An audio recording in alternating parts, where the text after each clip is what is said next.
അതെ, അതാണ് ഞാൻ ഫൈറ്റ് ചെയ്ത് അതിൽ ജയിക്കുകയും ചെയ്തു, വിൻ ചെയ്തു. പിന്നെ അത് കഴിഞ്ഞിട്ട് നെക്സ്റ്റ് സ്റ്റെപ്പ് വന്നത്, ഞാൻ തെറ്റ് ചെയ്തില്ല എന്ന് വെച്ചാൽ വേറെ ആരോ തെറ്റ് ചെയ്തിട്ടില്ലേ, അത് ആരാണെന്നുള്ളത് നിരൂപിക്കാൻ വേണ്ടി അടുത്ത 20 years, അങ്ങനെ 20 വർഷം, അങ്ങനെ 24 വർഷം എടുത്തു. അതിനാണ് ഈ ജഡ്ജ്മെൻറ്റ് വന്നത് 2018. ആ ജഡ്ജ്മെൻറ്റിൻ്റെ ബേസിസിലാണ് ഇപ്പം ചാർജ് ഷീറ്റ് വന്നിരിക്കുന്നത്. ജെയിൻസ് കമ്മിറ്റിയുടെ findings were approved by the Supreme Court. പക്ഷേ അതോടുകൂടെ എനിക്കുള്ള ഇൻട്രസ്റ്റ് പോയി. അതായത് എനിക്കുള്ള ഒരു ഗോൾ ഉണ്ടായിരുന്നല്ലോ, ആ ഗോൾ തീർന്നു. അത് കഴിഞ്ഞിട്ട് ഞാൻ ഐ നെവർ ബാദേഡ്. പലരും ചോദിക്കും എന്നോട്, സാറേ എന്തുമായി, അത് കേസ് അതിന് ശേഷം ഒന്നും കേട്ടില്ലല്ലോ പറയും. എനിക്കും അറിയില്ല. പിന്നെ ഇത് ഇടയ്ക്ക് ഇങ്ങനെ ചാർജ് ഷീറ്റ് ഫയൽ ചെയ്തെന്ന് പറഞ്ഞപ്പം ഞാൻ ശ്രമിച്ചു എന്താണെന്ന് ചോദിച്ചാൽ, ആരും ചാർജ് ഷീറ്റ് കാണിച്ചില്ല ആർക്കും. അപ്പോൾ ഞാനും വിട്ടു. നമ്മൾ എന്തിനാക്കാരെന്ത് എക്സ്ട്രാ ഇൻട്രസ്റ്റ് ആയിട്ട് എനിക്കൊന്നുമില്ല.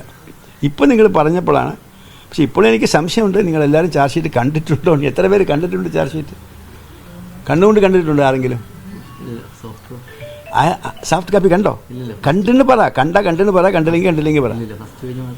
ഫസ്റ്റ് പേജ് മാത്രം കണ്ടിട്ടാണ് ഇത്രയും കാണിക്കുന്നത്. എത്ര പേജ് ഉണ്ട് മൊത്തം? ആർക്കെങ്കിലും അറിയാമോ എത്ര പേജ് ഉണ്ടെന്ന്? അറിയില്ല. അപ്പോൾ നിങ്ങളൊക്കെ ചിലപ്പോൾ ഇതേ മിസ്റ്റേക്ക് വീണ്ടും ചെയ്യുകയാണ്.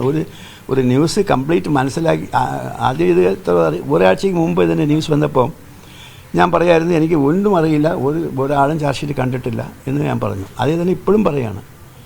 ഒരു ചാർജ് ഷീറ്റ് നിങ്ങളാരും കണ്ടതായിട്ട് ആരും കൈവെക്കുന്നില്ല.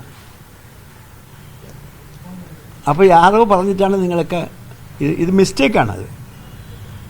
നിങ്ങളും ചാർജ് ഷീറ്റ് കണ്ണുകൊണ്ട് കാണണം, വായിച്ച് നോക്കണം. അപ്പോഴാണ് നിങ്ങൾക്ക് അതിനകത്തുള്ള സത്യാവസ്ഥ മനസ്സിലാവുള്ളൂ. Anyway it's okay, part of it. നിങ്ങൾ കണ്ടിട്ടില്ലെങ്കിലും സം റൂമേഴ്സ് നിങ്ങളുടെ കയ്യിൽ വന്ന് കാണും.